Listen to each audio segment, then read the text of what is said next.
আরেকটা দিন শুরু। তো hi guys, welcome back to my another blog. তো আজকে ব্লগটা এখান থেকে স্টার্ট করছি। তো সকালে দেখো সুন্দর রোদ উঠেছে, শীতকালের এই ঝলমলে রোদ খুব ভাল লাগে। তো এই ঝলমলে রোদ আমি সকাল সকাল উঠে একটুখানি গায়ে লাগিয়ে নিচ্ছি। ঝলমলে রোদটা একটু ভালো লাগে, আর একটু ঠান্ডাও লেগেছে আমার।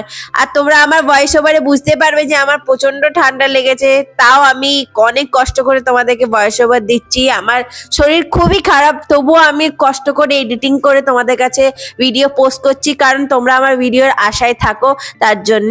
মা সকাল সকাল উঠে গেছে, কাকিমা কাজ করতে চলে এসেছে। কাকিমা দেখো ঘরটাকে মুছে নিচ্ছে।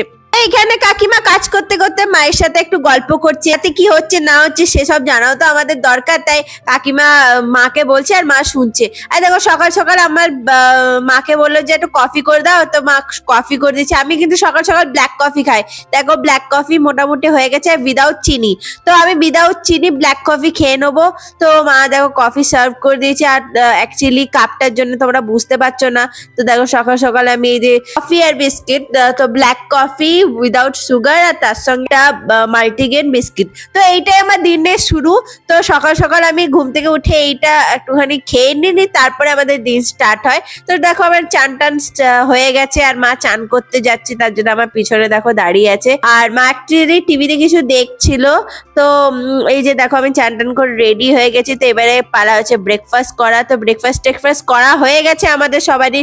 এই দেখে এখানে মা আলু ছাড়াচ্ছে, কারণ আজকে আলুর তরকারি হবে, তাই আলুটাকে মা সিদ্ধ করতে আমাকেই বলেছিল, তো আমি সিদ্ধ করে নিয়েছি। তো এখানে অ্যাকচুয়ালি ডিমের অমলেটের কারি হচ্ছে। দেখো ডিমের অমলেট গুলো মা ভালো করে বানিয়ে নিচ্ছে, গোল গোল করে একদম খুব সুন্দর করে অমলেট বানিয়ে নিচ্ছে। এই অমলেটটা বানানোর একটা কায়দা আছে, দেখো খুব সুন্দর করে, কিন্তু এটা একটু ভালো করে হলো না। কিন্তু উইদাউট দ্য ক্যামেরা, এবং আমাদের কি হবে তো যখন আমরা ক্যামেরা চালাই, যখন আমরা ক্যামেরাতে কোনো কিছু করি, তখন আমাদের ডিমগুলো বাজে হয়। উইদাউট ক্যামেরা কিন্তু সুন্দর হয়। সব ডিমগুলো মায়ের করা হয়ে গেছে। তো এবারে পালা হচ্ছে এটা বসানো। দেখো মা তেল দিয়ে দিচ্ছে, তারপরে জিরে ফোড়ন দিয়ে দিচ্ছে, তারপরে এখানে মশলা দিয়ে দিচ্ছে। এটার মধ্যে রসুন আছে, আদা আছে, পেঁয়াজ আছে, টমেটো আছে, ভালো করে এটা গ্রেট করা আছে। তো সেটা মশলাটা ভালো করে দিয়ে তারপরে মা ভালো করে মিক্স করে নিচ্ছে। পরে গুঁড়ো মশলাগুলো দিয়ে দেওয়া হবে, ধনে গুঁড়ো দেওয়া হচ্ছে, জিরে গুঁড়ো দেওয়া হচ্ছে, হলুদ গুঁড়ো দেওয়া হচ্ছে, করে মিক্স করে তারপরে একটুখানি কাশ্মীরি লঙ্কা দেওয়া হচ্ছে ফর কালার, মানে কালারের জন্য। কারণ তারপরে ভালো করে এই যে মশলাটা ভালো করে নেড়ে চেড়ে নেওয়া হবে। দেখো মশলাটা নাড়া হয়ে যাওয়ার পর যখন একটু রং হয়ে আসবে, তখন একটু চিনি দিয়ে দিতে হবে। এই দেখো চিনি দেওয়ার পরে দেখো কালারটা কেমন চেঞ্জ হয়ে গেল। পরে আলুগুলো দিয়ে দেওয়া হবে, যেগুলো সেদ্ধ করে রাখা ছিল, সে সেদ্ধ আলুগুলো ভালো করে দিয়ে দেওয়া হবে। এই যে মা ভালো করে আলুগুলো সেদ্ধ করে দিয়ে দিচ্ছে।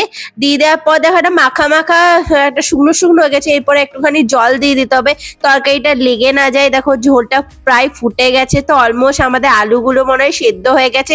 এরপরে আমরা এখানে একটু গরম মশলা গুঁড়ো দিয়ে দিলাম, তারপরে ডিম দিয়ে দিলাম। এই যে ডিমগুলো দিয়ে দেওয়া হবে। তো ডিমগুলো দেখো দিয়ে দেওয়া হচ্ছে। তারপরে অলমোস্ট এটা হয়ে গেছে।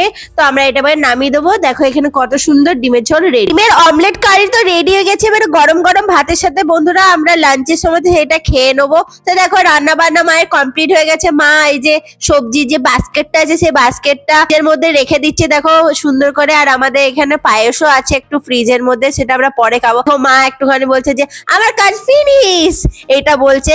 আর বলে কত সুন্দর লাগছে, দেখো নাচ করছে। আর এখানে দেখো আজকে আমাদের ভাত হয়েছে, আর হয়েছে এখানে একটা সবজি, আর হয়েছে এই যে ডিমের ঝোল। তো এই হচ্ছে আমাদের মেনু। তো দেখো মা দেখো লাঞ্চের জন্য থালা প্রিপারেশন করছে। দেখো সুন্দর করে থালাগুলো মা দিয়ে দিচ্ছে, পোস্ত দিয়ে দিচ্ছে। এখানে সব দেওয়া হয়ে গেছে। তো কালকের পোস্ত ছিল, সেটা বাবাকে দিয়ে দেওয়া হচ্ছে। আর এখানে ডিমের অমলেট কারি, সেটা মা ভালো করে পরিবেশন করে দিচ্ছে। তো তোমরা আমাকে কমেন্ট করে জানাও বন্ধুরা যে কার কার কিন্তু ডিমের অমলেট কারি খেতে ভালো লাগে। আমার কিন্তু খুব ভালো লাগে। আর আমাকে এটাও কমেন্ট করবে বন্ধুরা যে তোমরা কোথা থেকে দেখছো আমার ভিডিও, তাহলে আমি জানতে পারবো যে তোমরা এখান থেকে লাঞ্চের থালা বাড়া হয়ে গেছে। তো চলো এবারে খেতে বসা যাক এবং লাঞ্চটাকে এনজয় করা যাক। তো বন্ধুরা এই দেখতে পাচ্ছ আমরা সবাই বসে গেছি খেতে, আমাদের খাবার দিয়ে দেওয়া হচ্ছে এই যে। তো চলো বসা যাক, স্টার্ট করো মা। আর আজকে ঠান্ডা পড়েছে, সোয়েটার পরা হয়ে গেছে। এতদিন ধরে সোয়েটার পরিনি, আজকে সোয়েটার পরেছি কারণ প্রচন্ড ঠান্ডা, তার জন্যে কিছু পরে নেই। মায়ের ঠান্ডা লাগছে। কিন্তু কিছু করি না, খেতে খেতে না গলাতে আটকে যায় চাদর ঢাকা নিলে, ওই জন্য ভালো লাগে না খেতে। খেয়ে নি তারপর। তো এই দেখো বাবারও খাওয়া স্টার্ট হয়ে গেছে। বাবার ফেভারিট ডিমের বড়া দিয়ে ঝোল, এটা বাবার ফেভারিট খাবার। এটা আমার, আবার তোমরা বলবে আমি রুটি কেন খাচ্ছি, কারণ আমার শীতকালে ঠান্ডা লেগে যায়, তাই আমি ভাতটা অ্যাভয়েড করি শীতকালে। এই যে সিম, এই যে আমারও ডিমের অমলেটের কারি ঝোল, এই যে মা খাচ্ছে। তো চলো খেয়ে নেওয়া যাক। আমিও খেয়ে নিই। লাউ পোস্ত করেছো? না, কালকে দুধ লাউ। কালকে লাউ পোস্ত জানো, খেতে দুধ লাউ মতো। কালকে করেছিলাম লাউ পোস্ত, আজকে করি না। এই যে বড় একটা সাইজের ডিমের বড়া, এটাকে সাইডে রাখলাম কারণ এটা লাস্টে খাওয়াবো, তার জন্য। ঝুঁকিয়ে রেখে দিচ্ছি নাকি? ওই যে পোস্তটা কালকে ঝুঁকিয়ে রেখে দিচ্ছে নাকি? না, কালকে ছিল তো। ছিল, পুরোটা তো শেষ হয়নি। কালকে দুপুরে তুমি খাও না? হ্যাঁ, পোস্তটা রয়ে যাচ্ছে অনেকটা, পুরোটাই করে দিয়েছিলাম না, পুরো লাউটাই করে দিয়েছিলাম কালকে। ভালো হয়েছে এটা সিমটা।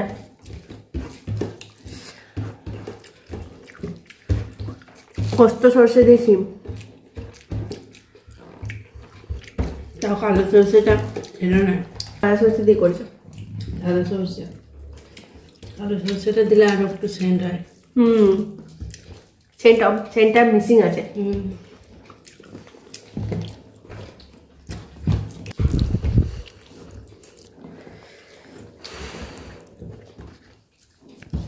কি এলো? জল? না, তোমার জল জল না, আমার কিসে আওয়াজ হচ্ছে, ফোন বাজছে জল।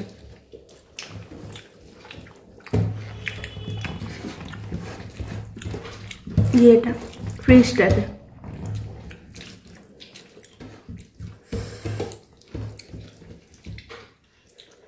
আরো ভালো লাগছে। ভালো লাগছে।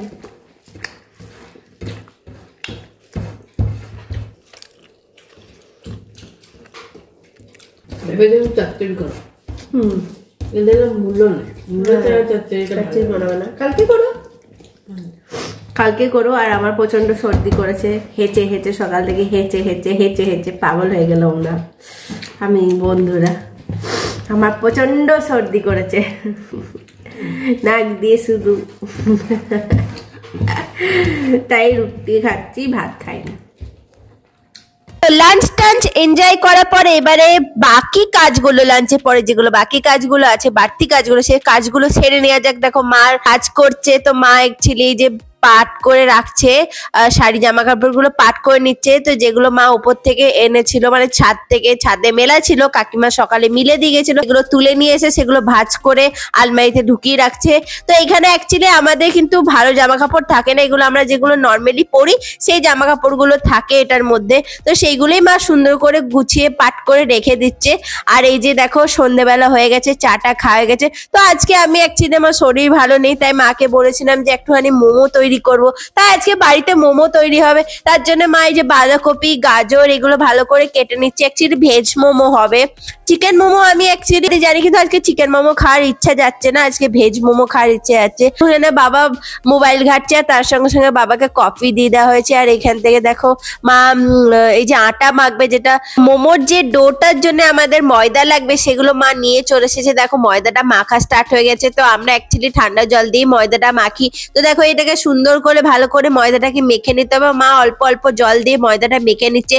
দেখো অলমোস্ট হয়ে গেছে, যে ময়দাটা মাখা হয়ে গেছে। এবারে ময়দাটা মাখার পরে কিছুক্ষণ এটাকে রেস্টে রাখতে হবে। দেখো এখানে তেল দিয়ে মা একটুখানি রেস্টে রেখে দিল। এরপরে আমরা এখানে পুরটা তৈরি করে দিচ্ছি। পুরটাতে আমি একটুখানি পেঁয়াজ রসুন একটুখানি ভাজা ভাজা করে নিচ্ছি, একটু তেল দিয়ে দেওয়া হচ্ছে, একটুখানি ভাজা ভাজা হবে। এরপরে বাঁধাকপি সব দিয়ে আমি একটুখানি নেড়ে নিচ্ছি, কারণ আমি একদম কাঁচা কাঁচা করি না, একটুখানি নেড়ে নিই তাহলে একটু স্বাদ ভালো আসে। দেখো এটাকে ভালো করে নেড়ে চেড়ে নিচ্ছি। বাঁধাকপি, গাজর এগুলো সব দিয়ে দেওয়া হচ্ছে, পেঁয়াজ আছে, একটু রসুন আছে, একটু আদা আছে, আদা কুচি আছে। তো এই মশলাটা ভালো করে নেবে। একটুখানি সয়াবিন দিচ্ছি, কারণ সয়াবিন দিলে একটুখানি ভালো লাগে। তো তোমরাও এরকম করে মোমোটা করে খাবে। আর দেখো এখানে একটা soya sauce, chilli sauce, tomato সসের একটা মিক্সচার করেছিলাম, সেটা এটার মধ্যে দিয়ে দিয়েছিলাম, একটু গোলমরিচ দিয়ে দিয়েছি। তো আমাদের পুর রেডি। তো চলো এবারে এবারে মোমোগুলো গড়ে নেওয়া যাক। তো দেখো মা ভালো করে এগুলো লেচি কেটে নিচ্ছে। যে ময়দাটা আছে সেটা ছোট ছোট করে লেচি কেটে নিচ্ছে। দেখো খুব একটা বেশি হয়নি, আমি অল্পই করেছি, কারণ শুধু আমিই খাই, কেউ খায় না। তো মা দেখো এটাকে ভালো করে বেড়ে দিচ্ছে, সুন্দর করে বেলা হচ্ছে। তো আমরা কিন্তু অ্যাকচুয়ালি একটুখানি ময়দা দিয়ে এটাকে বেলে নিই শুকনো করে। তো বেলা হয়ে গেছে, দেখো মা সুন্দর করে কটা প্রথমে মা বেলে দিচ্ছে, তারপরে আমি ভরবো এটার মধ্যে। দেখো সুন্দর করে বেলে নিচ্ছে। আর মায়ের বেলাটা ভালো করে হচ্ছেই না, মানে অ্যাকচুয়ালি যখন বেলছিল তখন এই টেবিল ক্লথটা ছিল, সেই টেবিল ক্লথটা ভালো করে সরে যাচ্ছিল, তাই একটু ব্যাকা ব্যাকা হয়ে গেছে। চলো আমিও মায়ের একটু হেল্প করে দিই। তা আমি একটু পুর ভরে নিচ্ছি। তো এখানে আমি 1 চামচ পুর দিয়ে এটাকে ভালো করে ভরে আর এটাকে ফিল করে দিচ্ছি, যাতে এটা ভালো করে না খুলে বেরিয়ে যায়। তাই ভালো করে এটাকে ভালো করে ভরে আর এটাকে মুখটা ভালো করে আটকে নিতে হবে, যাতে এটা না স্টিমের সময়তে না বেরিয়ে যায়। তো এই যে রেসিপিটা দেখছো, সেই রেসিপিটা কিন্তু তোমাদের বোনের রেসিপি, মানে আমার রেসিপি, মায়ের রেসিপি নয়। আমি মাকে বলতে যাচ্ছিলাম আর মা করছিল। অ্যাকচুয়ালি ফার্স্টে আমি এইটা ট্রাই করেছিলাম, কিন্তু আজকে যেহেতু আমাকে ক্যামেরা করতে হবে, মাকে বললাম যে তুমি পুরটুর গুলো রান্না করো আর আমি সেগুলো দেখিয়ে দিচ্ছি। আর এটাই বলবো, যদি আমার ভিডিওতে ভয়েসটা একটু খারাপ আসে তাহলে আমাকে একটু মাফ করে দিও, কারণ আমার একটু ঠান্ডা লেগেছে, নাকটা বন্ধ হয়ে আছে, তাই ভয়েসটা হয়তো খারাপ আসবে, কিন্তু তার সত্ত্বেও তোমাদের জন্য আমি ভয়েস ওভার দেবো। আর দেখো সব রেডি হয়ে গেছে মোমোগুলো, এটার মধ্যে একটু তেল দিয়ে দেওয়া হচ্ছে স্টিমারের মধ্যে। তো এবারে এটাকে স্টিম করে নেওয়া 2 মিনিট এটাকে ঢাকা দিয়ে রাখতে হবে, তারপরে চাটনি আর স্যুপ দিয়ে সেটাকে খেয়ে নিতে হবে। তো হাই গাইস, বেশি দেরি না করে ভিডিওটা এখানে এন্ড করে দেবো। আমি এটাই বলতে চাই যে আমার ভিডিও যদি তোমাদের ভালো লাগে তাহলে আমার চ্যানেলটাকে সাবস্ক্রাইব করে দিও, লাইক করে দিও, কমেন্ট করে দিও, সুন্দর সুন্দর কমেন্ট করো, যাতে আমার পড়ে সেটা রিপ্লাই দিতে দারুণ লাগে। আর তোমরা যে এত সুন্দর সুন্দর কমেন্ট করছো বন্ধুরা, কখনো কখনো সেই কমেন্টগুলো পড়ে আমার এত ভালো লাগছে। তো আর যারা আমার বড়রা আছে, ছোটরা আছে, তাদেরকে আমি অসংখ্য ভালোবাসা দিলাম আমার তরফ থেকে, যে তারা সুন্দর সুন্দর কমেন্ট করছে। আর তোমাদের এই কমেন্টে আমি মোটিভেশন হচ্ছি। তো সঙ্গে আমি অলওয়েজ আছি। আর বেল আইকনের যে নোটিফিকেশন বেলটা আছে সেটা কিন্তু দাবিয়ে দিতে ভুলে যাও না, তাহলে কিন্তু আমার ভিডিও তোমাদের কাছে পৌঁছাবে না। তো বন্ধুরা সবাই সুস্থ থাকো, ভালো থাকো, সেফ থাকো। কালকে একটা ব্লগের সাথে দেখা হচ্ছে। Tata, bye bye, good night.